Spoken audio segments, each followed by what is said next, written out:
We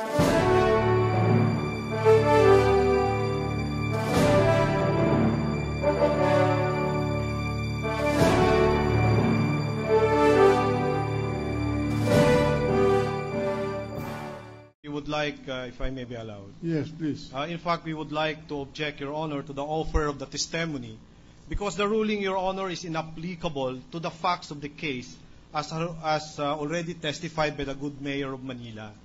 Because the premise, Your Honor, of the ruling is that it will be an involuntary sale of the property or as a result of an expropriation. As the good counsel of the defense, the just compensation would not be deducted of any real or of any capital gains taxes.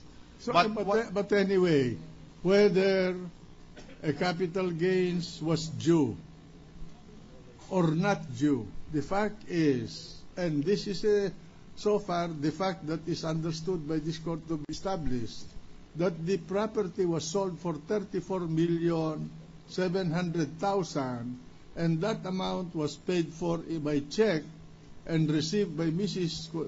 Cristina Corona in trust for Basa Guidote and placed under her control.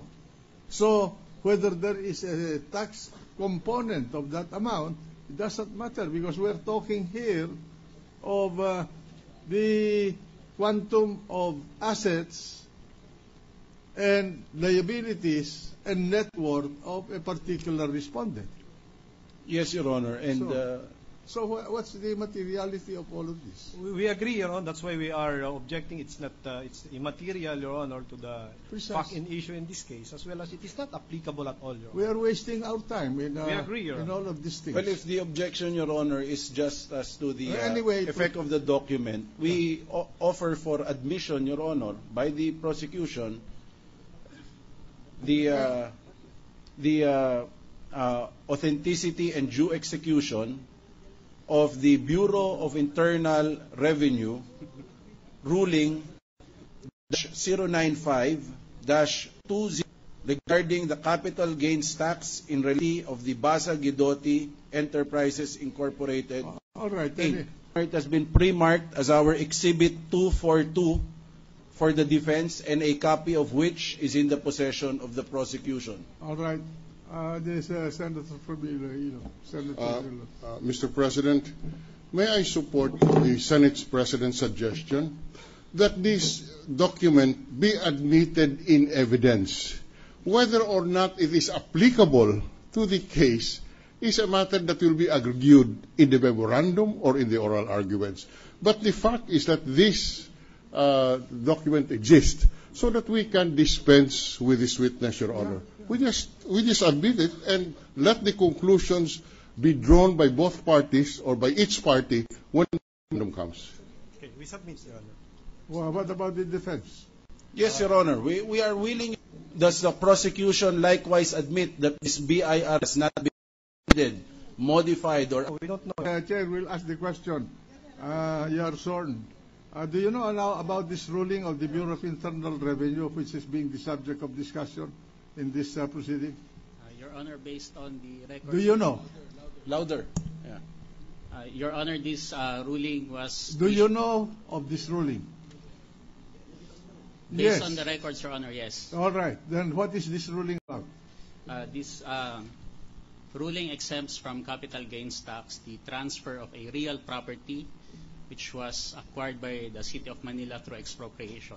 Why was it exempted? The reason, Your Honor, is discussed in the ruling. It invoked the principle of involuntary conversion. Why was it involuntarily disposed? Because it was acquired through expropriation, Your Honor. So that is the position of the Bureau of Internal Revenue, and as a consequence, you issued the ruling. Yes, Your Honor. All right. So what's the pleasure of the parties? Your Honor, may we also ask the witness if this ruling has been superseded, modified, or revoked in any manner by the BIR? Based on the records of our office, this ruling has not been revoked.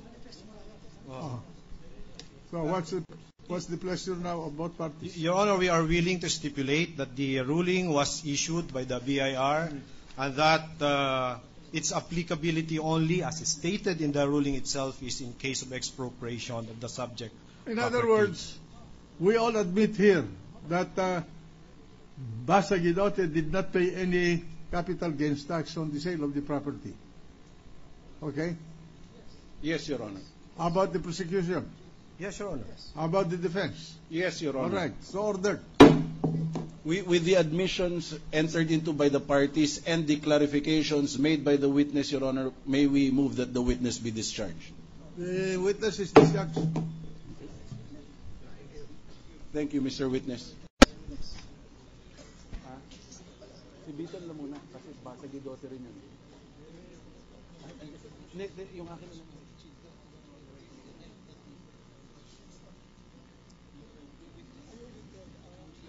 Your Honor, Yes, please. at this juncture, we will call to the witness stand Mr. Noel Quintanar, a representative of the Fort Bonifacio Development Corporation. Fort the- Bonifacio. Yes, Your Honor, the seller of the property purchased by one Cristina R. Corona, which is Unit 1902 of the Bonifacio Ridge Condominium in Taguig. Is this the Bellagio property? No, this is the Bonifacio Ridge All right. property, Your Honor. What is the purpose of the witness? The purpose, Your Honor, is to prove that there was a delay in the delivery of the Bonifacio Ridge property, which is the real property number 4, reported in the statement Assets, Liabilities, and Net Worth of Chief Justice Corona as of December 31, 2010. All right, what is the pleasure of the prosecution?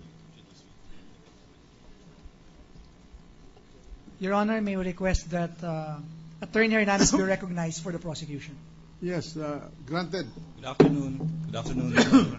Your Honor, similar to the evidence regarding the alleged delay of the acceptance of the columns unit, we feel our position is that the evidence on any delay in the delivery of the condo units is irrelevant. And I think the presiding officer already took this position. Whether or not there was any delay, as long as payments already made, this already constitutes So, an asset. in other words, what you're saying, the court, is even if this witness will testify that there was a delay, it will not hurt your case. Yes, Your Honor, it All would be right. relevant. Then let the witness testify so that we can finish the case. Please rise. Mr. Witness, please rise. Do you swear to tell the truth, nothing but the truth in this impeachment? Mr. Witness, for the record, please state your name and other personal circumstances. I am Noel Eli B. Quintanar, married, and I reside in Taytay, Rizal. Your Honor, the witness is offered for the same purpose that we have already manifested before the Honorable Court earlier. The same comments on the part of the prosecution, Proceed. Your Honor. Proceed. Mr. Witness, do you know the Fort Bonifacio Development Corporation? Yes, from July 2008 to December 2010, I was the head of commercial operations of FBDC. And as head of commercial operations, what are your functions? Briefly, Mr. Witness. As head of commercial operations, I oversee the sale of real estate assets in Fort Bonifacio Development Corporation, one of which was the Bonnie Ridge condominium. Okay, you mentioned the Bonnie Ridge. Is this the Bonifacio Ridge condominium of the Fort Bonifacio Development Corporation in Taguig? Yes, that is. What is the status of this commercial project of the corporation as of this date? When I left Fort Bonifacio in 2010, the development had been fully sold, to my knowledge. Okay. Now, based on your functions as the head of the commercial operations of this company, would you know who the purchaser of Unit 1902 of Bonifacio